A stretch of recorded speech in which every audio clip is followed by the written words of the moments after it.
광주 MBC 라디오 칼럼. 라디오 칼럼은 여러 전문가들의 의견을 통해 한국 사회의 방향과 광주 전남의 미래 비전을 찾는 시간입니다. 오늘은 공정과 사회적 연대란 주제로 노무현재단 광주지역위원회 박시종 공동대표와 함께합니다. 평창 동계올림픽 때 아이스하키 남북 단일팀이 추진되던 당시 뜻밖의 반대 청원이 등장했습니다. 그동안 땀 흘려 준비한 선수들에게 공정하지 않다는 이유였습니다. 일리 있는 주장이었습니다. 그리고 저부터 그동안 국가와 사회라는 집단을 당연히 앞세우고 대의를 위해 개인은 희생을 감수해도 된다는 생각을 가졌던 것은 아닌지 되돌아보게 되었습니다.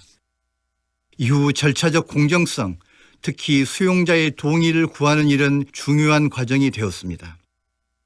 그러나 공정이라는 단어가 꼭 바르게 사용된 것만은 아니었습니다.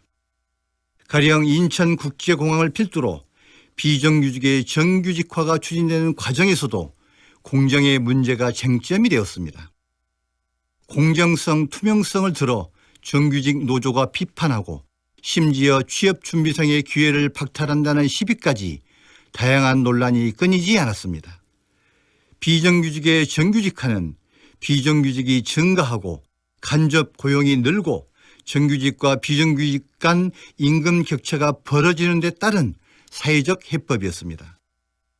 그런데 애초 사회적 약자를 보호하려는 공정성이 사회적 강자의 반대 명분으로 소환된 것입니다. 얼마 전 의사들이 공공의대 문제 등을 놓고 파업할 때 이때도 다시 공정성 논란이 불거졌습니다. 가령 보건복지부가 지역 밀착성을 중시하며 공공의대 1단계 전형에 시도지사 등 지방정부 수장의 추천을 넣은 것이 문제였습니다. 시민단체의 자녀들을 의대에 보내기 위한 정책이 아니냐는 질타까지 이어졌습니다. 이런 비판은 의사로 일할 자격보다 의대에 들어올 자격이 더 중요하다는 인식을 바탕으로 한 것이었습니다. 그리고 의대에 들어올 자격이란 결국 수능 성적을 의미하는 것이었습니다. 그러나 수능 성적이 취약지역 근무, 필수 의료부문 복무, 주민과의 의사소통 등 다양한 자질과 요소에 해답을 주는 것은 아니지 않겠습니까? 공정이 사회적 화두가 된 것은 다양한 일입니다. 불공정, 불투명이 그동안 우리 사회의 경쟁력과 신뢰도를 낮춰왔기 때문입니다. 그러나 사회적 강자의 방어 논리로 혹은 기득권을 지키는 수단으로 공정이 동원되는 것이 과연 바람직한 일일까요? 정규직이 비정규직과 연대하는 것이 더 정의롭습니다. 부자보다 가난한 사람들을 더 지원하는 것이 정의에 부합합니다. 낙후된 지역에 더 많은 예산을 지원하는 것이 훨씬 더 바람직합니다. 과정이 공정해야 할 뿐만 아니라 결과 또한 정의로워야 하기 때문입니다. 사회적 연대란 그런 것입니다.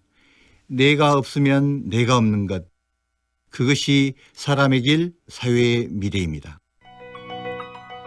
박시종 공동대표는 대통령 직속 국가균형발전위원회 국민소통위원, 시민의힘 상임대표를 맡아 우리 사회 민주화와 시민사회 발전을 위해 앞장서고 있습니다.